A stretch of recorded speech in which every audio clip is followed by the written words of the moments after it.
No que diz respeito à prática de artes marciais japonesas no Brasil, a introdução começa em 1908. Né? O primeiro a ensinar uma modalidade de luta japonesa no Brasil, pelo menos para brasileiros, foi um sensei chamado Sada Miyako. Na verdade, o nome dele era Miura, mas ele usava pseudônimos. Ele ensinou na Marinha, o que na época, no Brasil, convencionou-se chamar de jiu-jitsu, que na verdade era o judô. Então existia um interesse grande de introdução da modalidade que se conhecia mundialmente como jiu-jitsu no Brasil, pela Marinha, pelo Exército Brasileiro, mas que no fundo nada mais era do que o judô, na sua versão mais antiga, né?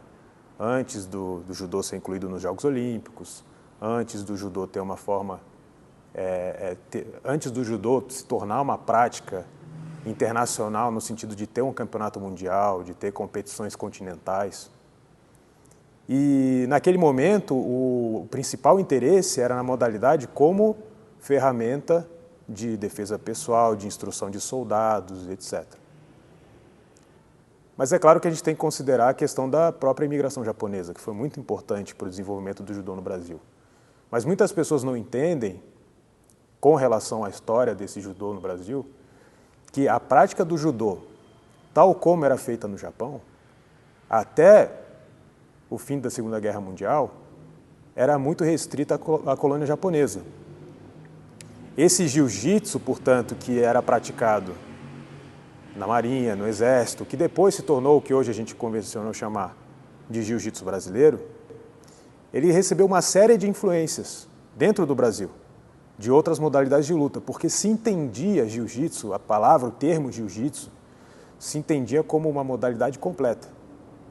Poderia ter socos, chutes e etc. E como não havia necessariamente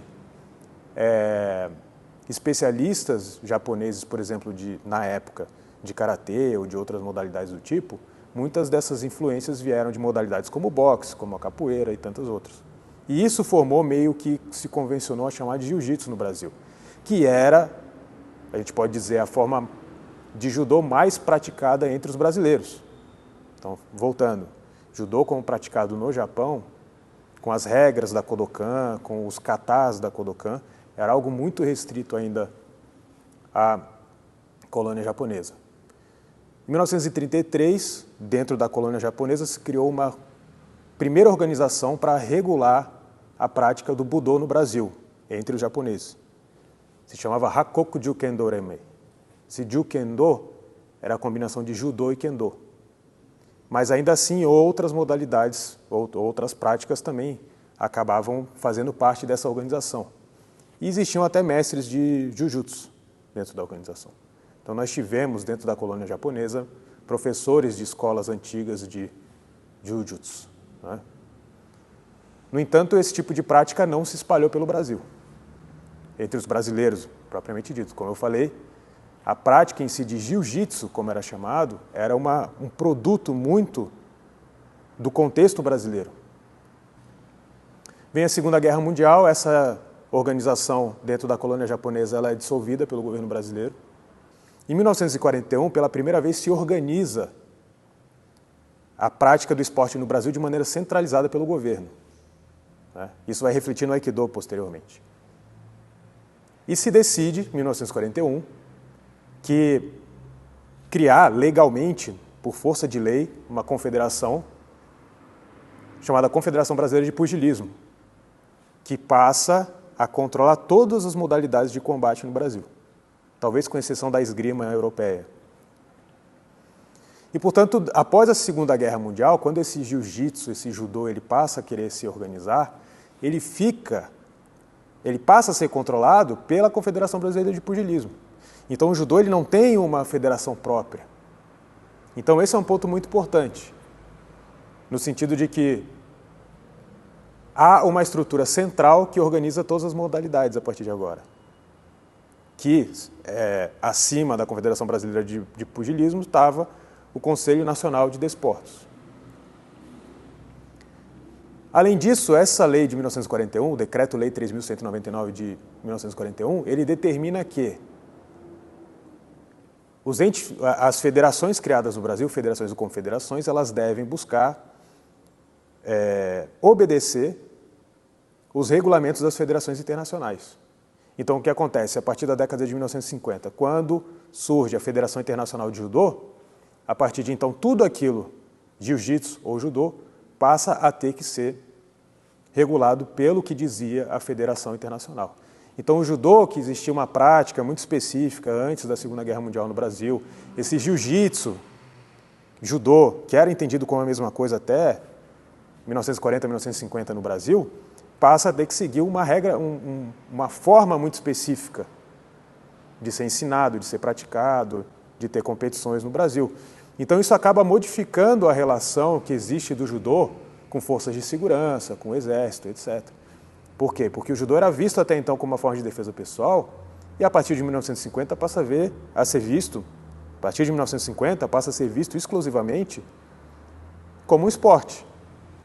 A percepção que se tinha do que era jiu-jitsu no Brasil é que era uma prática japonesa que tinha golpes de soco, chute, etc., etc., mas como não existia efetivamente um entendimento histórico do que era o jiu-jitsu no Japão, eles começaram a tentar trazer o significado do que era isso.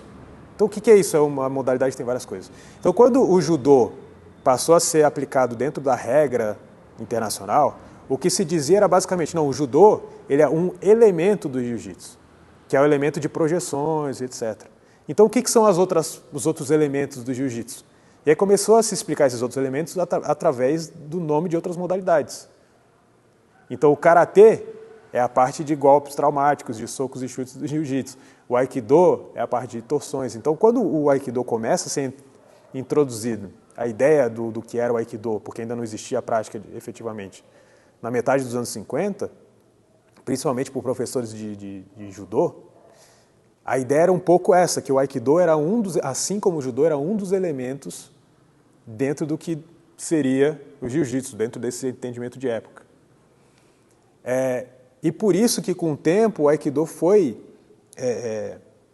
preenchendo essa lacuna que começou a existir no judô a partir do momento que o judô se tornou muito esportivizado.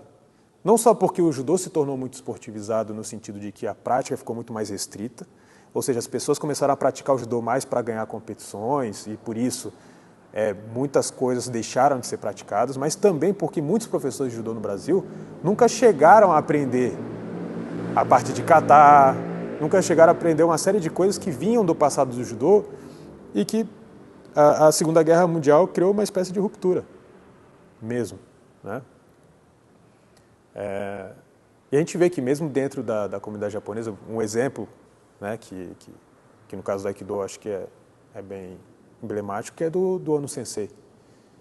O Ono Sensei, em 1958, ele começou a treinar com talvez um dos melhores praticantes da época, que era o Sensei Hikari Kurachi, que em 1958 era campeão pan-americano de judô.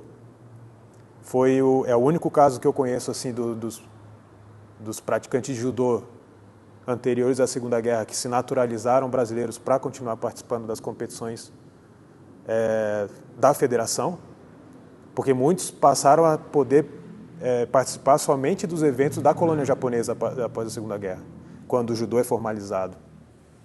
Então, o Kurachi Sensei ele se naturalizou porque a vontade dele era disputar o Mundial de Judô.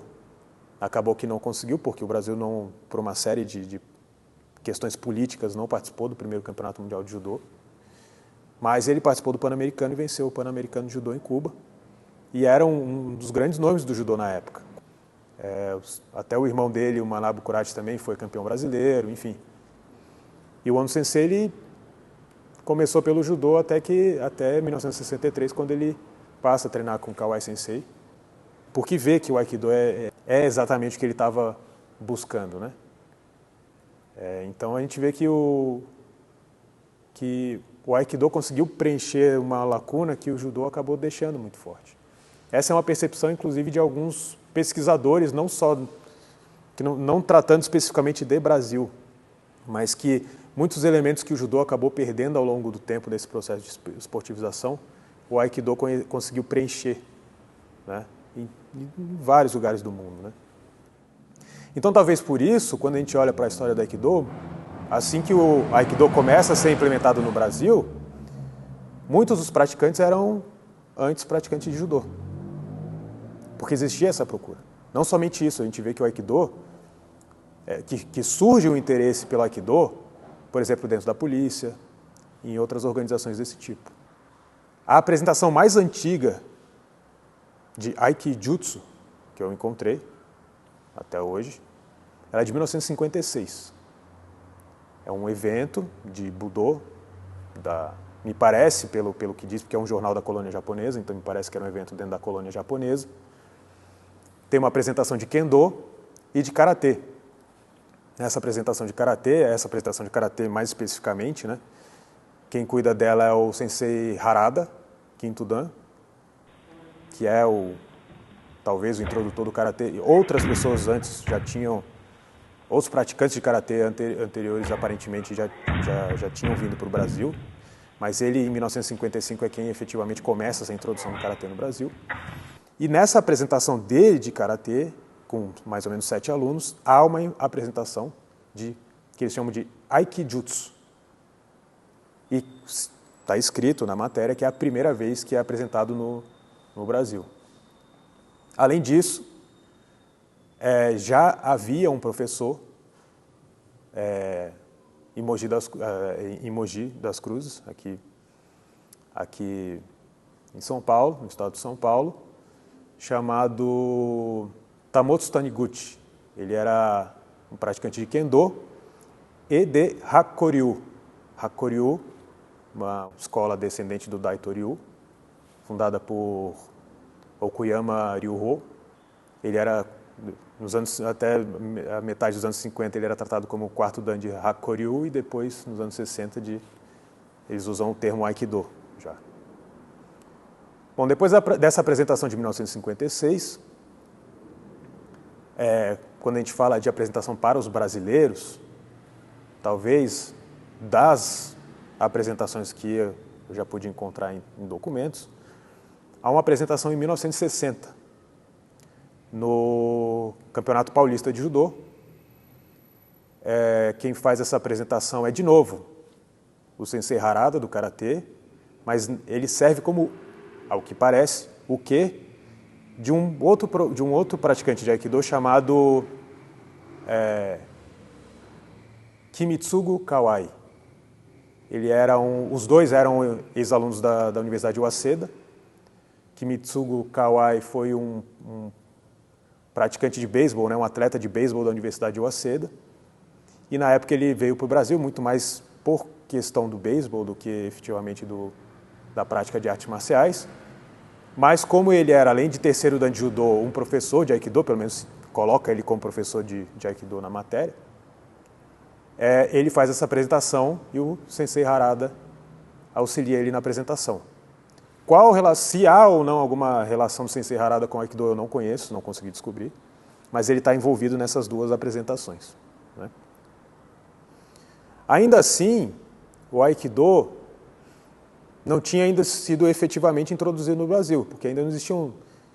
Quer dizer, esse é justamente o momento que o Aikido começa a ser introduzido no Brasil, mas não por essas pessoas. Então há essas demonstrações, mas o Aikido não é efetivamente introduzido, em termos de prática, né? E como se conta, geralmente, na história do Aikido, isso de fato a gente encontra nos documentos, existem duas linhas principais de chegada do Aikido no Brasil nessa época. Uma em São Paulo e outra no Rio de Janeiro.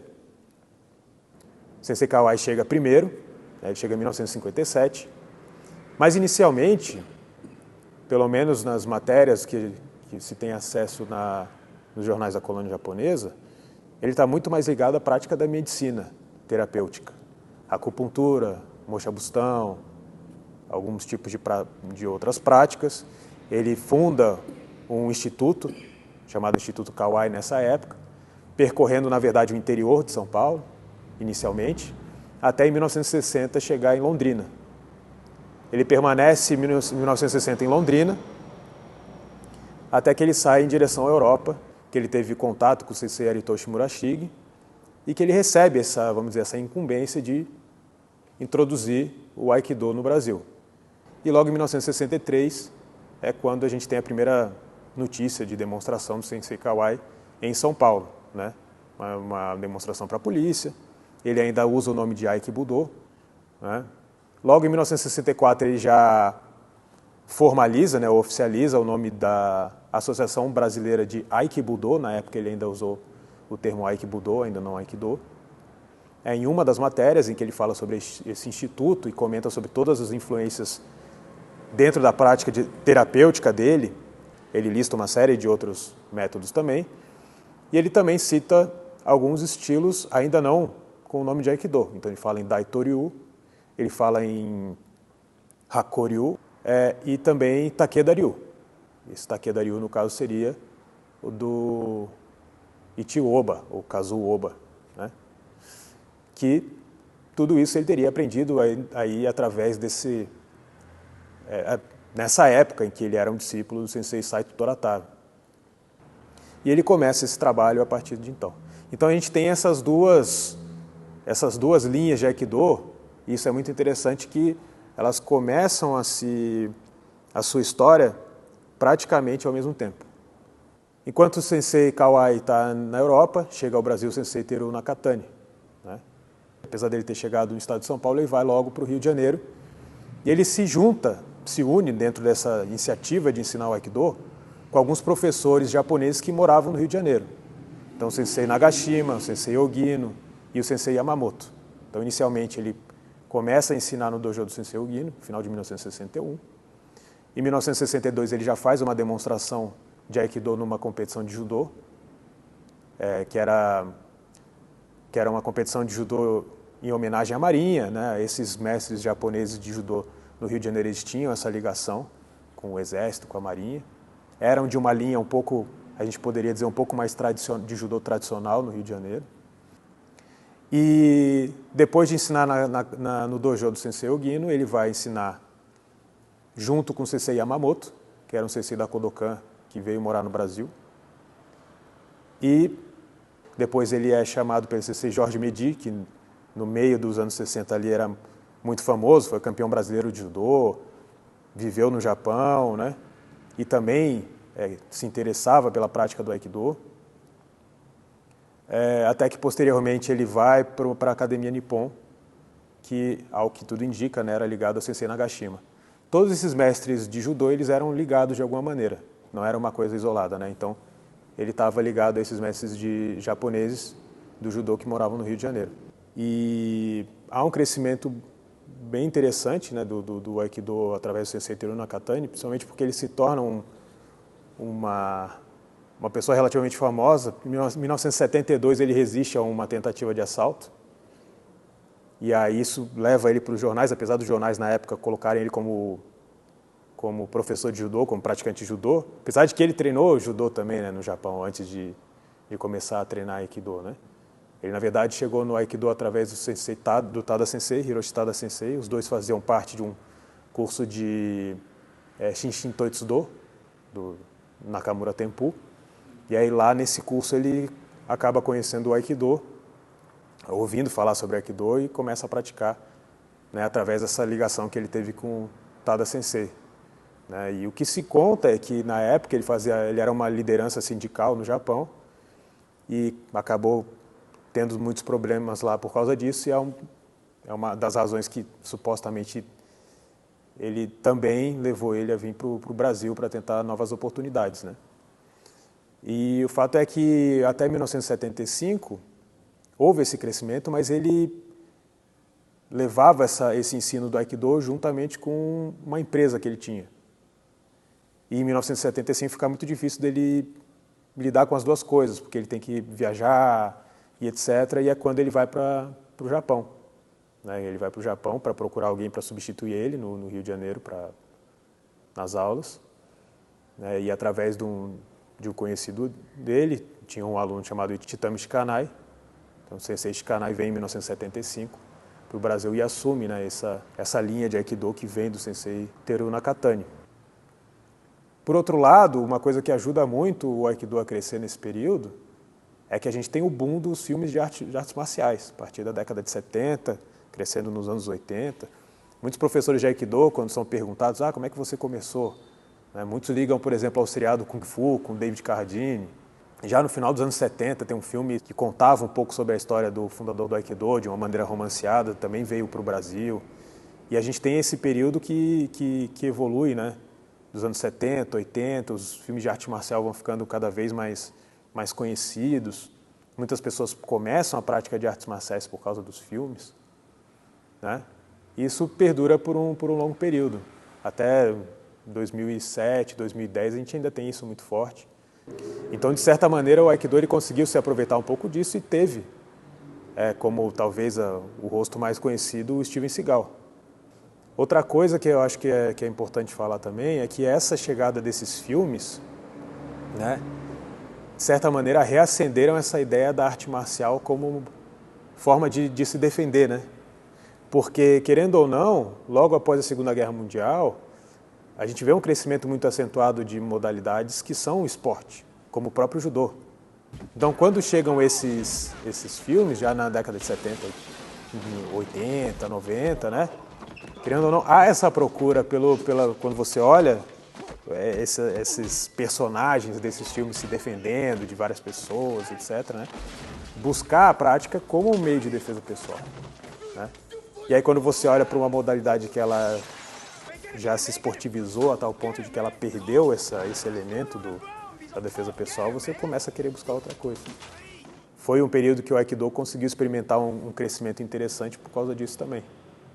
E aí, em 1976, tem a criação da Federação Internacional de Aikido. E o Kawai Sensei ele se envolve nessa fundação da Federação Internacional de Aikido, no sentido de que ele fica responsável pelo Brasil, se eu não me engano, América Latina mesmo, ou América do Sul. E, retornando um pouco àquilo que eu falei lá no início, isso implica em algumas coisas. Então, assim como o judô, com a criação da Federação Internacional de Judô, ele tem que seguir alguns parâmetros para continuar, para se organizar, o mesmo acaba acontecendo com o Aikido, de uma certa maneira. Então, no caso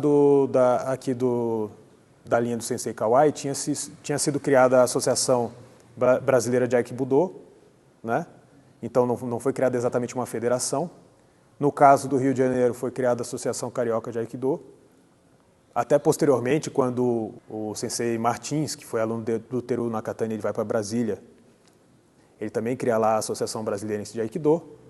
Mas depois da criação da Federação Internacional de Aikido, passa a existir essa necessidade de existir uma federação de Aikido no Brasil, dentro do modelo de federação. E isso é um problema, né? Porque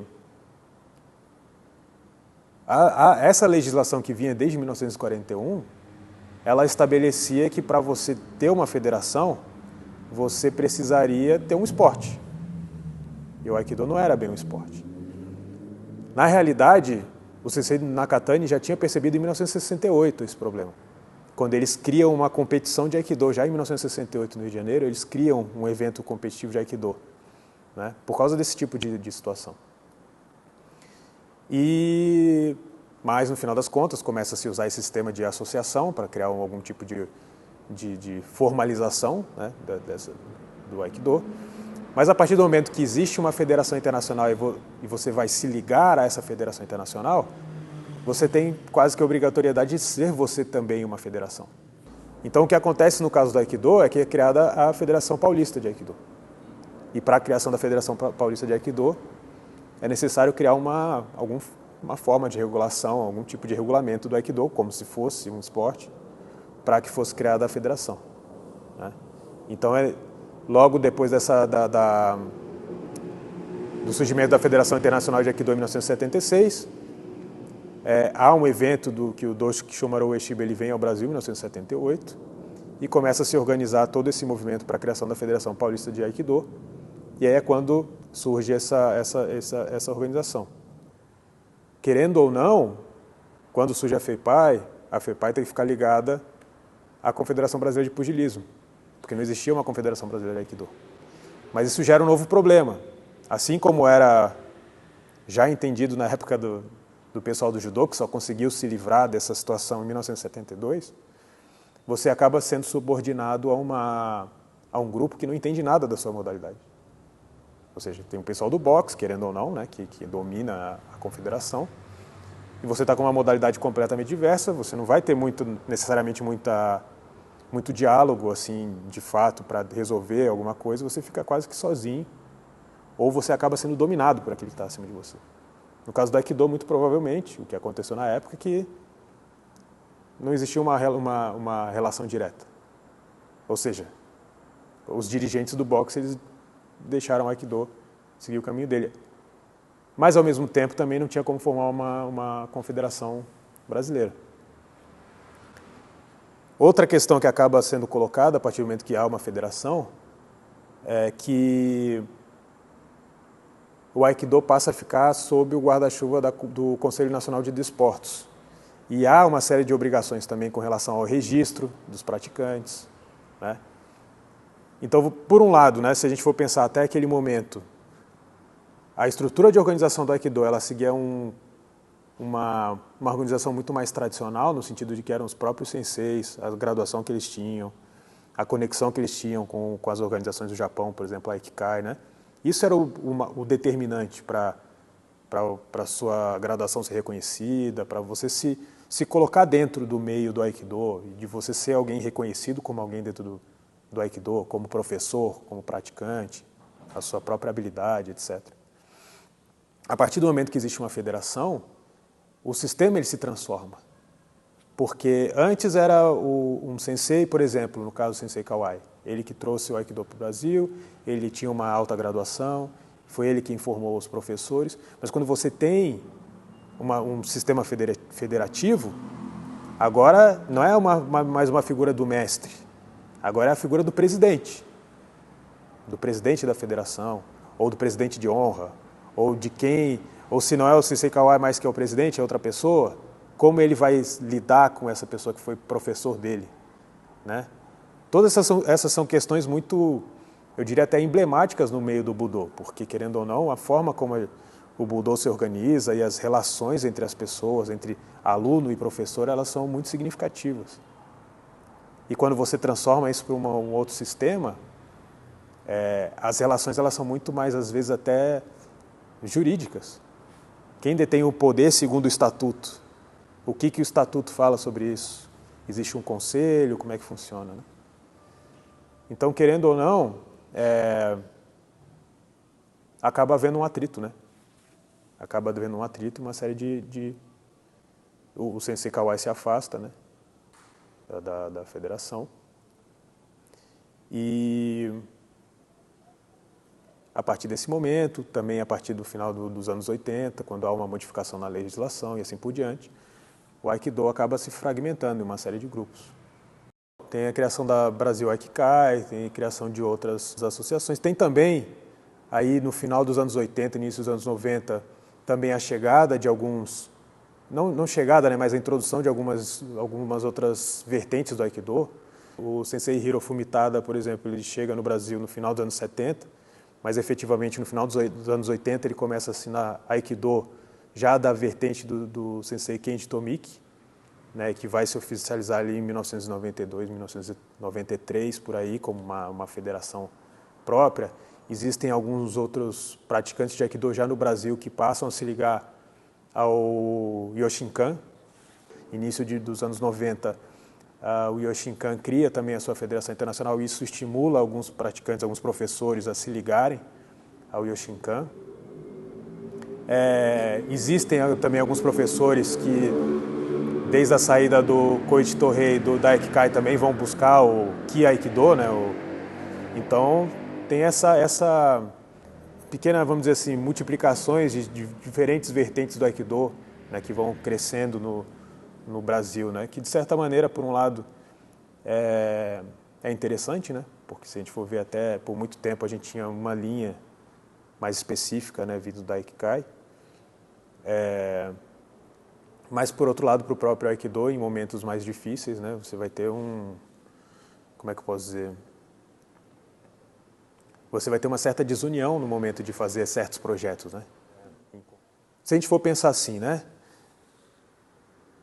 O Aikido no Brasil, até o final dos anos 70, tinha uma restrição muito grande em termos de intercâmbio, me parece. A gente olha, por exemplo, o Ono Sensei indo para o Japão, etc., mas você ainda não tem ainda uma grande quantidade assim, de seminários e coisas desse tipo, né? Tem, se eu não me engano, quando o Shikanai Sensei vem em 75, o Kobayashi Sensei vem junto, mas são coisas muito esporádicas e até certo ponto restritas, assim, né? Quando há essas separações, de certa maneira, eu acredito que no caso do Aikido, ainda há, por mais que tenha sido criada a FEPAI, por mais que se crie essa estrutura burocrática, como no caso do Judô, justamente pelo fato do Aikido não ter uma questão competitiva, e até hoje o Aikido, a Aikikai, por exemplo, segue um sistema ainda muito tradicional de organização, isso acaba influenciando no próprio imaginário dos praticantes. E aí começam a vir mais, me parece, esse intercâmbio começa a crescer também como forma de legitimação. No seguinte sentido, digamos que eu consegui trazer um sensei de fora para vir para cá e ensinar para um grande número de pessoas, é também uma forma de me legitimar enquanto professor de Aikido. Ou seja, a partir do momento que eu me separei de alguém, do meu antigo professor, eu preciso demonstrar de alguma maneira que eu tenho alguém acima de mim por conta desse sistema tradicional que exige que exista alguém acima de mim. E além de aumentar esse intercâmbio, também eu vejo que vários praticantes começaram a ir para o Japão também, para o Hombu Dojo, para praticar Aikido e assim por diante. Hoje, eu acredito que hoje é uma transformação muito grande, não só no entendimento das pessoas sobre o que são as artes marciais, mas até mesmo a razão pela qual as pessoas buscam a prática de arte marcial. No caso do Aikido, há um desafio grande que é o seguinte. No início dos anos 90, é criado o UFC. Que a ideia original do projeto era você ter vários tipos de artes marciais lutando umas com as outras para ver quem era melhor. Que é quase uma ideia vinda dos filmes de Hollywood, dos 70, 80, 90. Que é a principal razão, o UFC em 1993, 94, do crescimento do jiu-jitsu, por exemplo, brasileiro nos últimos tempos. Né? E isso, de certa maneira, é uma mudança de paradigma da prática de lutas. Existem alguns pesquisadores da sociologia, das artes marciais, que vão dizer que há justamente essa mudança de paradigma no sentido de que antigamente a gente não tinha tanto recurso tecnológico para registrar, por exemplo, a eficiência de um estilo de combate. Então, muito do que as pessoas tinham de referência eram, por exemplo, as histórias antigas dos mestres.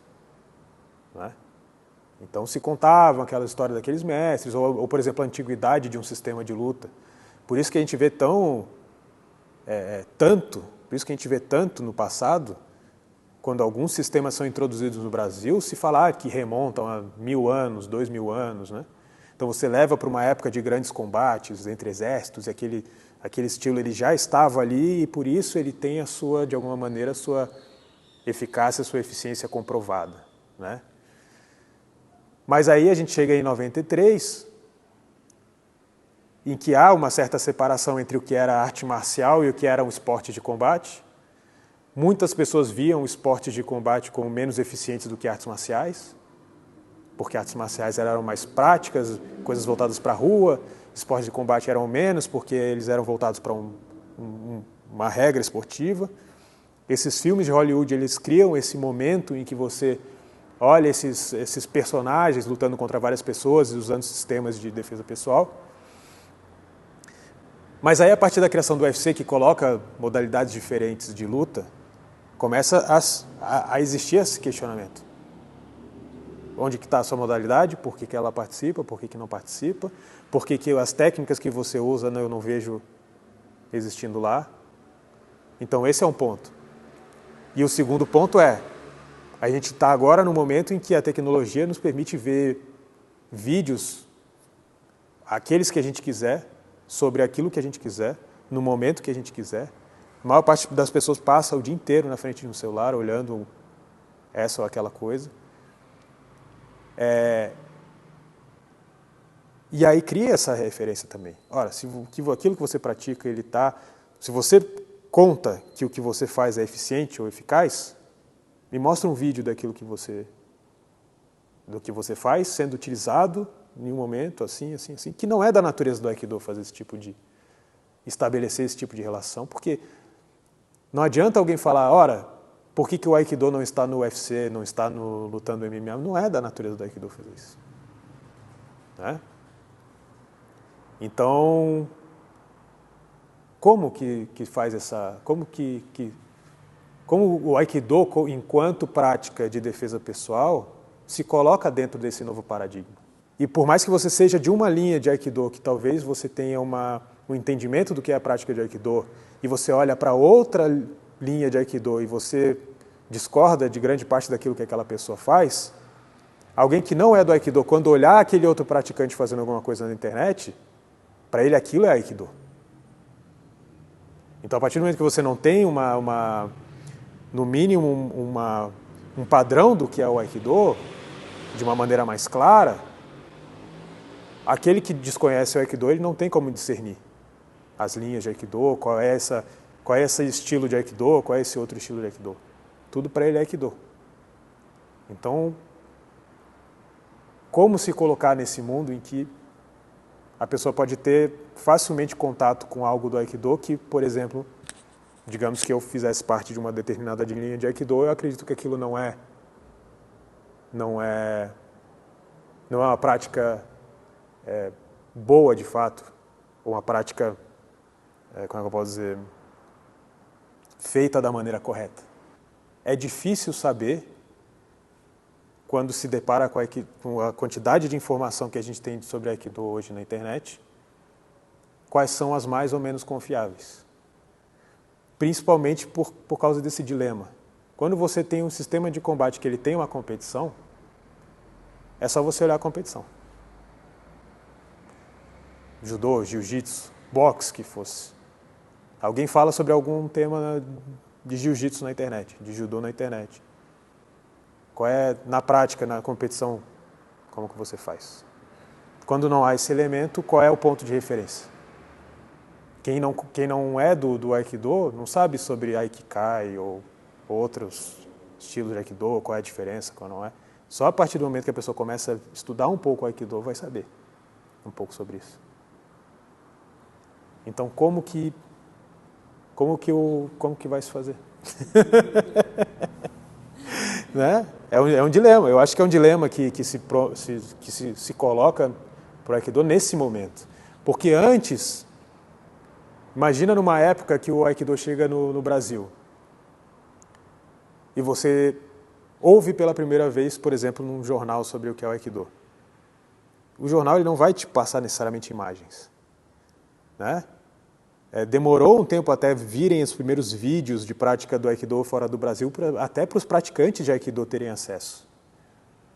Então, muito ficava dentro do que a pessoa entende como narrativa, como que ela imagina que é, pela descrição que ela encontra. E aí, nesse momento todo, ela tem que ir assistir uma demonstração, sentir muitas vezes a prática, entrar pela primeira vez no dojo, conhecer um professor, e etc. Tudo isso ela mesma. E para quem pratica arte marcial sabe que isso é muito importante. Muito do que a gente tem na prática de arte marcial não é visível aos olhos, como as pessoas imaginam. Não só em termos de técnica, mas até mesmo de ambiente, né? E agora tudo é no mundo da primeira impressão, do primeiro impacto. Distante, você em casa, no celular, olhando na internet. Então, esse eu acho que para o futuro talvez seja um dilema que o Aikido, olhando de fora pelo menos, eu acho que é um dilema que o Aikido vai ter que lidar.